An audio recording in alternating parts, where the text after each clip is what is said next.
This is an avocado, a very versatile fruit. It's used in a variety of cuisines and has a surprising bonus. It's good for your skin too. They can be expensive, and here's why. Harvesting them is hard work. The world's largest producer is Mexico, where they grow nearly 1 million tons a year. But our journey begins in South Africa. During the harvest season, workers head for the fields armed with these collecting devices. Each pole is around 3 meters long, and on the end is a bag with a cutter attached. The worker will place the bag under the ripe avocado and pull the string at his end, which activates the cutter. The freshly cut fruit falls into the waiting bag below, and the worker can collect the avocados down at ground level.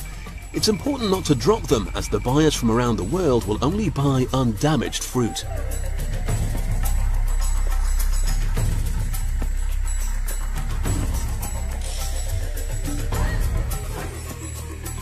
The harvest is then sent to this enormous processing plant. The first step for the fruit is a good bath to make sure they're clean and safe to eat. We just can't seem to get enough of the avocado here in the UK. In just 10 years, from 1994 to 2004, imports doubled from 15,000 tonnes a year to nearly 30,000.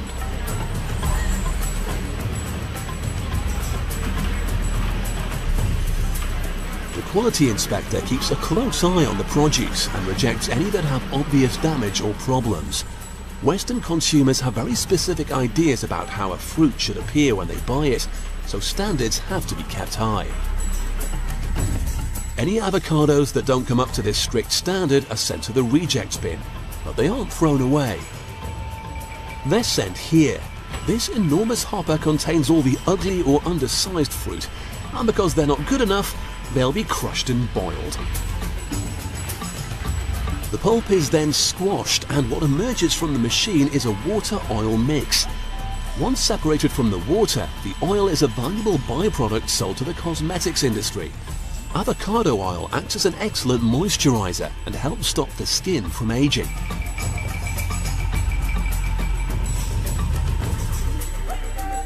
The pulp that's left over isn't wasted either. It's passed out of the factory into a waiting tank. Every day, tractors arrive and take it back to the plantation, where it will act as the perfect fertilizer for the avocado trees.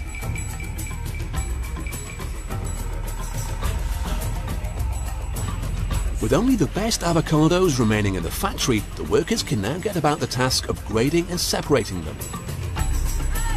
The key to the grading system is the avocado's weight, and this factory works with 6 different size groups.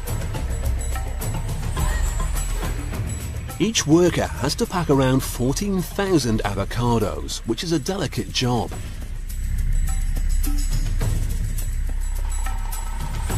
Before it can be packed up, there's one last test to undergo.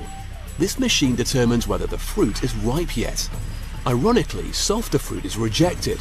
At this stage, they should be hard. In our modern world of mass production, fruits like these ripen on the journey to the supermarket shelf. Once the fruit is ready for shipping, the workers start packing. Each box needs to be filled carefully so the fruit doesn't get damaged in transit. The prepared boxes, which weigh about 4 kilograms each, are now sent to a giant fridge. Cooling the fruit slows down the ripening process like your fridge at home. This way it doesn't over-ripen during its long journey from Africa to our supermarket shelves.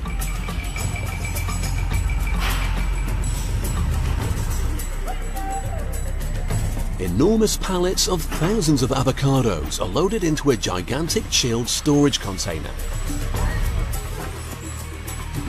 Meanwhile, a quality controller checks the fruit are chilled to about 6 degrees Celsius.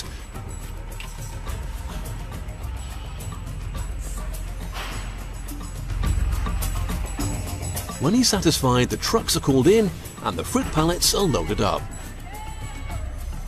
They're then taken straight to the waiting ships to bring them over to Europe, the USA and everywhere else in the world where they enjoy avocados. So whether it's served sliced or sauced, this exotic fruit that's often taken for granted is delivered to the dinner table thanks to an exhaustive industrial process.